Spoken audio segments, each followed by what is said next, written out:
My name is Nicole. Bianca and we are from Holland, and Bianca will introduce herself in a moment. For those who do not know too much about me, I am a mental and physical medium.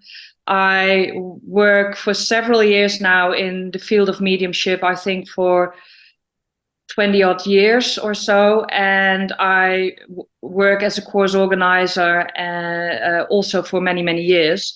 I used to have an international program years ago at the Zwanenhof, a residential retreat center.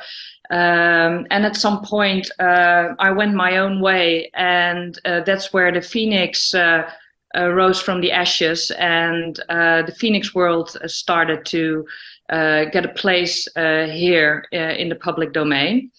And I will tell you more about Phoenix World and what we do, or Bianca can also tell you about it in just a moment. But I think it's nice that Bianca also introduces herself now. Yeah. Hi, my name is Bianca. I'm Nicole's partner. I come from South Africa originally, born and raised there. I've been living in the Netherlands for the past 28 years. I also help Nicole with the organization behind the Phoenix World, and I'm Nicole's circle leader. Yeah. Okay, so just a little bit about Phoenix World, and then we'd like to move over to the seances of David Thompson, because Wendy also asked us to share our experiences with him last month, or I should say in September, in the US. Bianca is also within Phoenix World responsible for public healing services that we start doing live again soon. And we are going to start youth groups as well. We both have a background in care and social work. We both worked in the past with children and young people. Bianca was more specialized in young people with autism. But this is something that we want to add within the organization as well, because not only in Holland, but I think in many countries, there is a need with young people as well, to get in touch, especially with themselves, to find themselves and to get a helping hand in their spiritual and personal development. So that's also one of the things that we will start doing in 2024. David Thompson, of course, is coming to Holland next year. And David and we will be doing 2 courses, and he will be doing 3 separate seances. And in the year after, we will both be in the US again, and I'm going to New Zealand, or we are going to New Zealand, and I'm going to work there early 2025. So there are quite some things coming up together with David Thompson. We spoke on several occasions. David is a dear friend of ours, and we spoke on several occasions. And actually, the idea also arose that we are planning to establish a fellowship more in the field of trance and physical mediumship, but we are also open to other forms of mediumship. But definitely, we want to establish something that is open to all in the world who would like to have a better understanding of those forms of mediumship. And also we will do some work under that flag. But I cannot tell too much about it now, because we are still in the developing phase with David. But as soon as things have been finalized, or as soon as things are more clear, we are happy to share more. So that's a little bit about that development. Yeah. And we also, March, we're going to South Africa. We are organizing a retreat there in South Africa.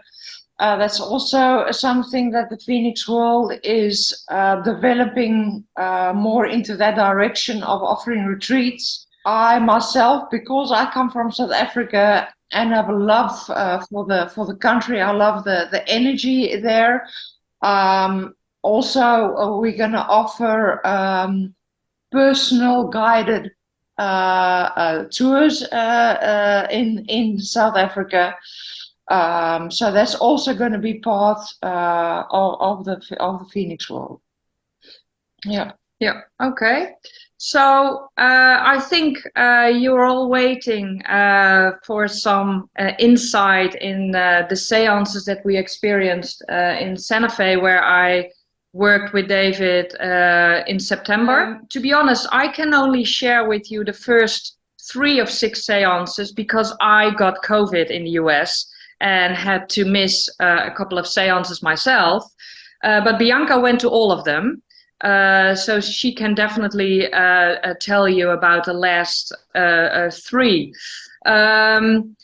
I have sat in many seances with him, and what surprises me every time is that although he does not sit in a circle for quite some years now, still every time that we sit with him again, his mediumship improves, and that fascinates me.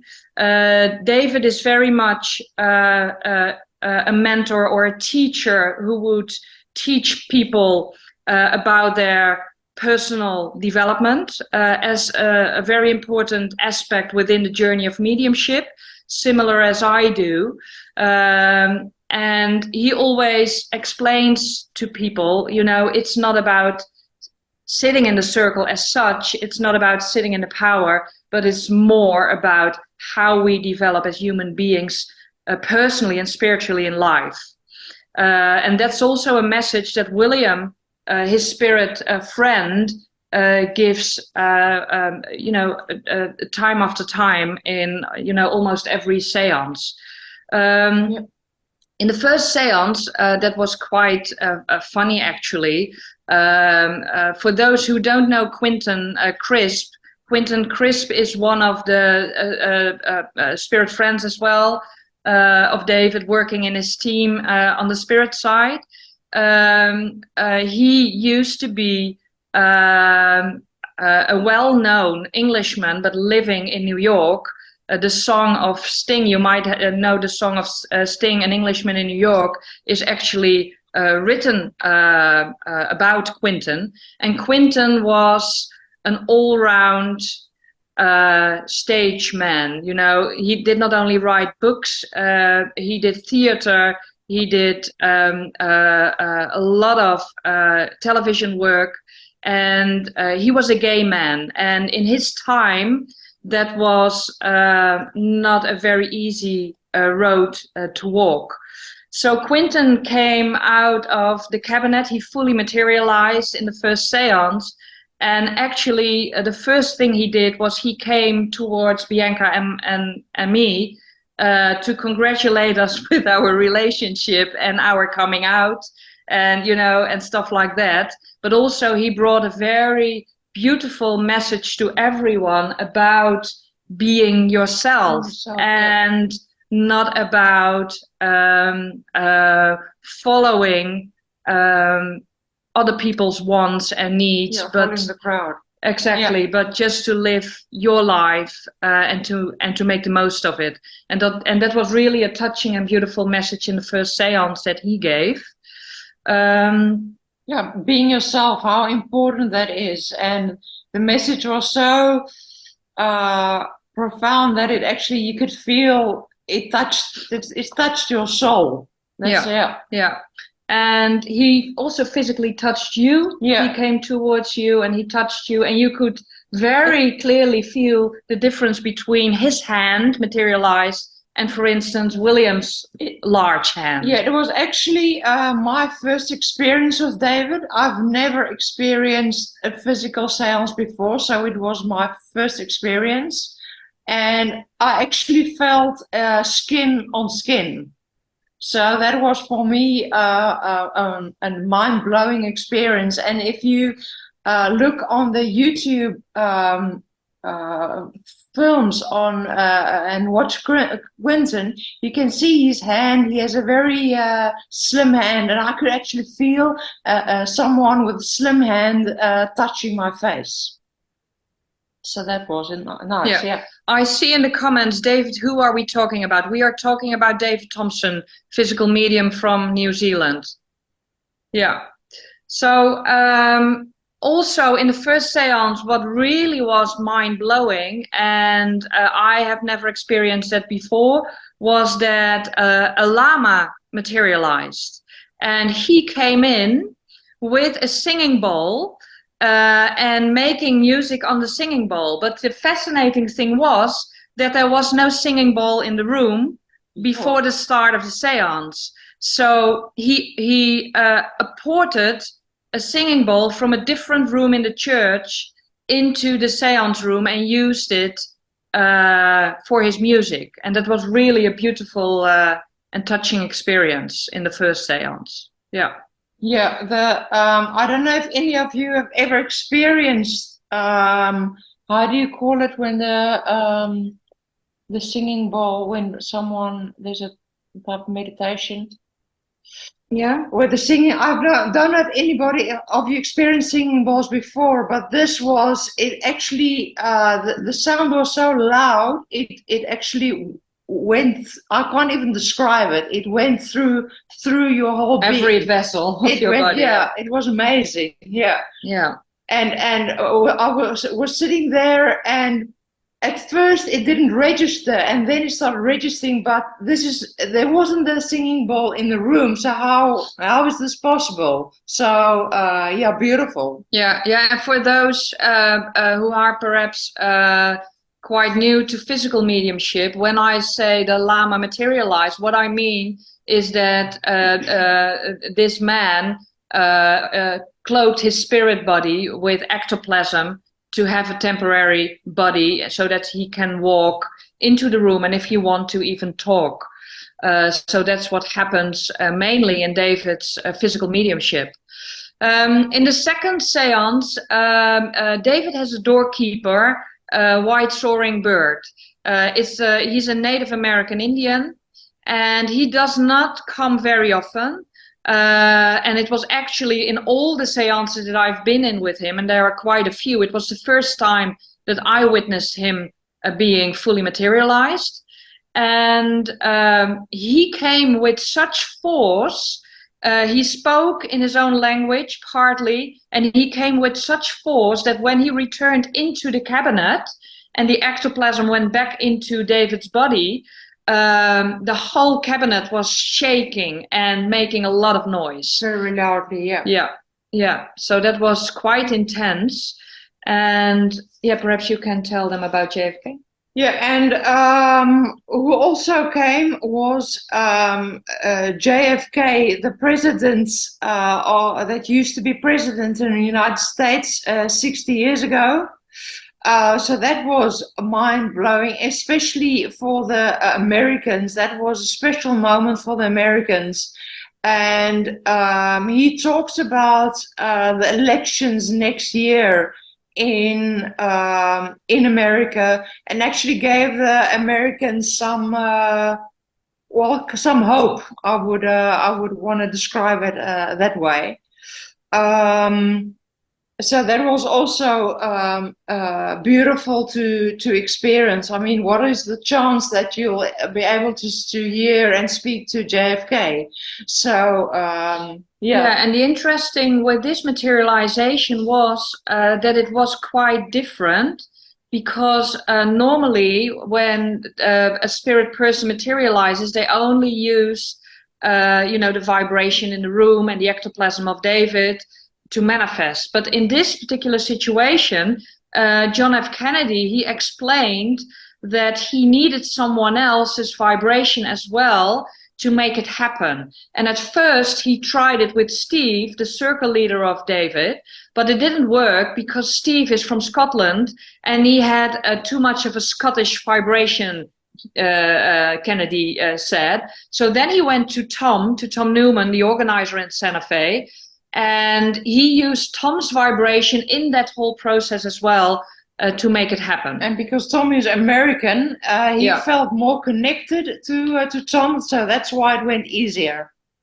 No, JFK did not talk about Bobby. He spoke mainly about the elections and the current situation in America. Yeah. Yeah. And what also was special that night was Tom unfortunately lost a friend 2 weeks before. Yeah. We went to Santa Fe, and his friend actually materialized that evening and touched him and talked to him and let him know that she's all right and that she's doing fine. So that was a special moment for Tom. Tom did the organizing for David in Santa Fe, so that was a special moment for him. Yeah, definitely. Yeah. Yeah. So the third seance, one of the things that happened was Honest Jack came. And Honest Jack, for those who don't know him, he is also part of David's team. And he does not come very often as well. And he actually, or Steve told us later that it was about 9 or 10 years or so since he last came. And Honest Jack, his name is Honest Jack because he is honest. So as a sitter, you have the opportunity to ask him a personal question. If William comes, you can only ask questions that might give an understanding for all. But when Honest Jack comes, you can ask him a personal question. So you will also get a very honest answer. Very direct answer, maybe an answer that you didn't want to hear, but he's Honest Jack, so yeah, you'll get an honest answer. Yeah. Yeah. And also there were loved ones reunited with their families, a son with his mother, for instance. So yeah, just to be a part of that and to witness that is such a healing and touching moment for all. And someone's guide came through, one of the sitters guide came through that evening. That is also something that hardly ever happens. I have experienced it twice in David's seances, that someone else's guide materializes and talks to the medium. Yeah. And she could ask her guide a question. So that was for her also a nice experience. Definitely. Yeah. Well, then there were a few seances where Bianca was present. So I think she can explain best what happened there. Yeah, and a seance 4, it was Dr. Slavinsky that came. Dr. Slavinsky is David's doctor, and he did a few healings. He touched someone's knee. So he actually touched people and did a direct healing there. But he also fully materializes, walks and talks in the room. Yeah, materialized. So that is what it made that special. And of course there were loved ones reunited again with their family, which was also always special. Again, in the evening, the fifth seance as well was a lot focused on loved ones being reunited. And the sixth one was mainly focused on healing, and was a very, very special evening. The spirit world wanted us to experience how our real, the essence of us, if we don't have a physical body, if we don't have any problems, if we're just pure us, how that would feel. Actually, how it feels when you are pure spirit. When you feel, how it feels when you're pure spirit, and they gave us that a feeling. That was also the evening, because every evening Louis Armstrong came and he played on his mondharmonica and he clapped hands. But that evening he came, but didn't clap any hands. They wanted to keep the that feeling for us as long as possible. And what was interesting that evening is that afterwards we also always go and have dinner with David. and everybody talks and have a little fun. But that specific evening, the also spirit also said it will. We will feel it for a while. That calmness inside, and that was the only evening that almost nobody talked at the dinner table. Everybody was just it's still in that serenity and was at peace with not saying anything. It was actually something you need to experience. I can share with you now, but how it actually felt. It's something you need to experience yourself to be able to really understand what happened. Yeah. And that is also the evening where Albert Best came. I don't know if you know who Albert Best is. He was a Irish medium that moved to Scotland. And he was a very, very well-known and good medium. Used to be worked for as a postman, so he was really good in names and addresses. That was something he was really good at. And he lost his family with in an accident, and that is what motivated him to actually move towards mediumship.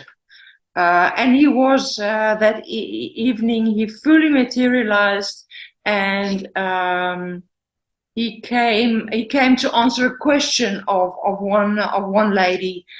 So that was also beautiful to experience. Yeah, and also Albert Best was also known for his humor. Yeah, and that was also something you told me that was very much there in the seance room. Yeah, you know, exactly. With his whole personality, he was there. Yeah. So I think those were a bit of the highlights of all the seances in the US. David also did a talk one evening, and then he speaks basically inspirationally, inspired by William, and he spoke on several subjects, but also mainly on healing and personal development that night. And you know, it gave us all some food for thought, so that was a beautiful experience. So yeah, perhaps good to know for those who have not sat with David. Well, he sits in a cabinet. It's of course fully dark, because otherwise he will get injured because of the ectoplasm that cannot be exposed to light, or not unless the spirit world tells us to do so. But he's also strapped to the chair and gagged. I believe he's the only public physical medium who is being gagged. So it's impossible for him to speak or, to make any words or sounds themselves. And he does that also to let people know, if people walk around in the seance room, that it's their voice and it's not himself speaking in any way. So I think that's good to mention as well for those who do not know his way of working. Yeah, and he has two, every evening there's two new independent checkers that has never sat with David. And they check his chair, the cabinet, the room. And afterwards they check again. William, every evening William comes and he talks to the independent checkers. He asks them, are they happy with what they experience, and they get experience of William touching their head. Yeah, exactly. Yeah.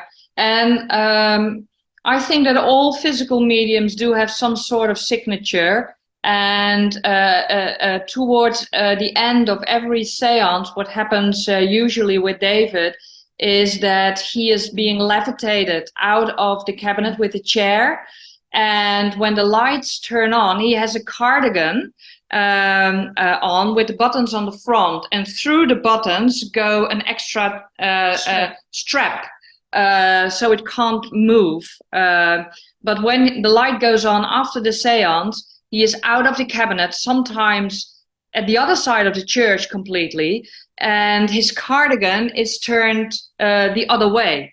So he still wears his cardigan, but with the buttons on the back, and he's still strapped into the chair. So that's a way of the spirit world showing us to influence matter, basically, by dematerializing the cardigan and rematerializing it again.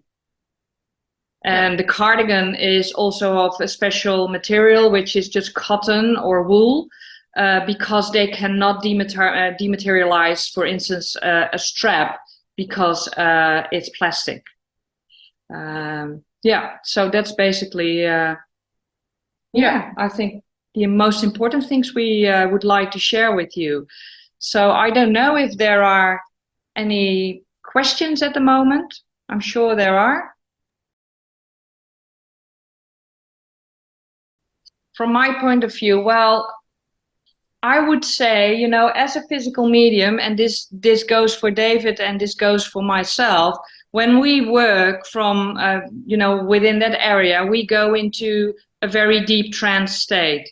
So we are not aware or hardly aware of what is taking place in the seance room, which also means that we miss everything. So it's better to be a sitter or a circle leader than to be the physical medium yourself in that sense. But I think people underestimate sometimes the impact that it can have on us, not only mentally, but especially also physically. It takes a lot from us, and the whole development process takes many, many years to be able to achieve a certain stage of development. I never chose to be a physical medium. David never chose to be a physical medium either. It just happened. It chose us. And that's what I think that should happen when physical mediumship is the right path for you, or any form of mediumship, basically. It should find you. I worked as a mental medium. I developed my trance, and as I developed my trance, the physical mediumship started coming in. And it's just a natural expression of what I'm supposed to be doing, I guess. Yeah.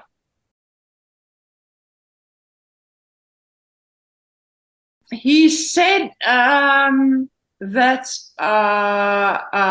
there will be a change, so things will turn around, and it will turn around in the good direction again. That is basically the message, in short, that he gave. And someone new would step up. Someone new would step up. Yeah, that people would not expect to happen. Exactly. Yeah. So there is some unexpectancy somewhere, but in a good and positive way. And he also said our healthcare system was about to improve in the United States. Yes, thank you for reminding. Yeah. Nicole and Bianca, you may not know that we have Jean with us. Jean and her husband, David, were the ones who developed David Thompson many years ago. David was the one. Jean, would you like to share your experiences with David Thompson very briefly? Because I think Bianca and Nicole would find it very interesting.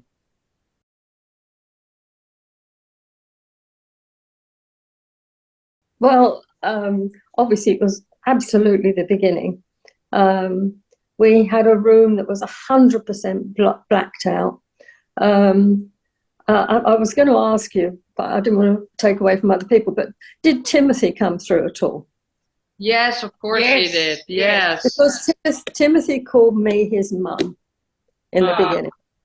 I will confess, I was always a bit skeptical and trying to think how it could be done and all the rest of it. And obviously, as time went on, then I became more convinced. We had a cabinet that was an old wardrobe, so it was wood, apart from the front. We did finish up screwing down the sliding doors so that they couldn't be opened, and if anything came out of the cabinet, it couldn't go out the back. Louis Armstrong was a very strong person, always coming through. There was also, but I'm not sure if it was during those seances, but there was also a Down syndrome person. Yeah. And then Bobby. the other thing that David did, which he didn't charge for, other than he charged a very small amount, which he gave to Great Ormond Street Hospital. He didn't charge us anything for doing the circle, or people that came to the seances. And then he did these healing sessions in local halls, where it was a very small amount that people paid when they came in, and he gave all of that to Great Ormond Street Hospital. So David wasn't doing any of this for any financial gain whatsoever. He's a lovely person, and gave his time freely. The cabinet obviously flew around. The other thing that was quite interesting, however it happened, my husband's glasses were whipped off his face and then whipped back on again. Bearing in mind it was 100% dark, and you've got the two arms, for them to be whipped off like that and put back again without going in his eye was quite something. It's quite a long while ago, and I forget some of the things that happened. But the other one that really stuck in the mind was parents who lost their little girl at Great Ormond Street Hospital, and the little girl came and played with the mother's earrings and sat on the mother's lap. But the really interesting thing about that was a friend of hers who knew that she was going to go see David Thompson. When the woman got back to her car, there was a note from this friend saying, I know that, I've forgotten the little girl's name, it might have been Bianca, has been to see you, and X, Y, Z had happened. So that was on the woman's car, miles away from where the seance was held. So that there were interesting things that happened, yeah. And as you say, the cardigan was always back to front, and we had a chair and a table, and the chair was always on top of the table at the end, and the legs of the chair basically fitted the four corners of the table. So very, very difficult to get the chair absolutely right on the table without falling off. So that was quite something. Yeah. Yeah. Well, Thanks, Jane.